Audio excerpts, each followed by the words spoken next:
A substance addiction has turned Canada into a real-life zombie land. A lethal substance called fentanyl is rapidly spreading on the streets of Vancouver. This substance is turning humans into actual walking-like zombies and making them pass out. People are feeding themselves openly to get addicted. But how did it reach the people? Homeless people are stealing and selling themselves just to get some fentanyl.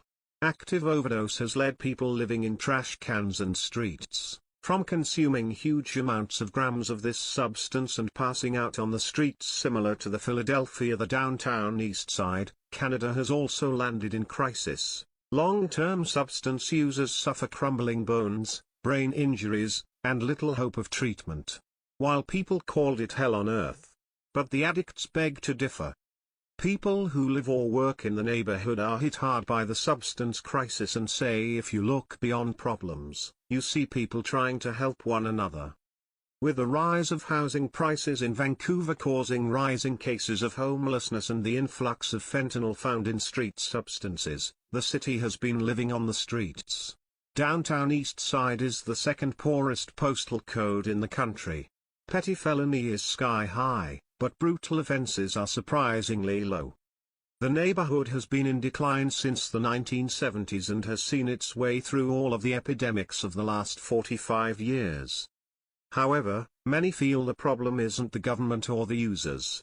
The problem is the pharmaceutical companies and their practices. Since the 1980s, a lack of affordable housing in the Greater Vancouver area has contributed to people who have resorted to living on the streets and have gathered in the downtown East Side.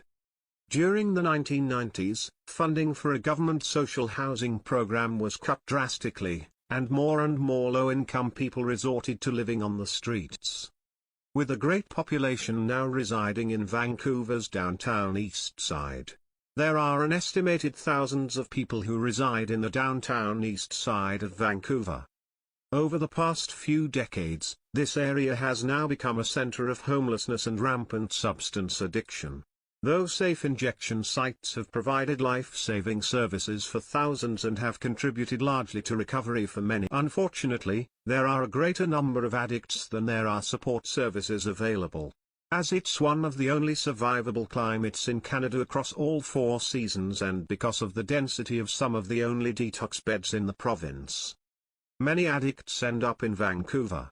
As the population has increased over the years, so has the number of addicts, and due to the living conditions, many have migrated here.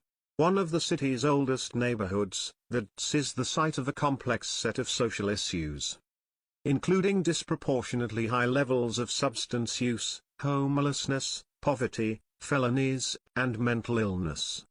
It is also known for its strong community resilience, history of social activism, and artistic contributions. But the homeless residents believe in unity and call it home. Within view from here are dozens of residents.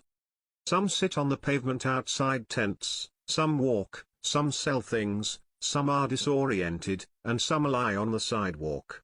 This area here gets a lot of action, says a man named Scotty, resident there and is keeping an overdose prevention society volunteer company on his watch. It's got a magic that's hidden beneath a sort of rough exterior, he said. Scotty says the best way to describe that is humility and generosity in a neighborhood full of people who are broken-hearted and in need of help. The love for each other manifests in lumps of stuffed animals piled up on street corners, sitting as memorials to those who have passed away here as the toxic substance crisis rages.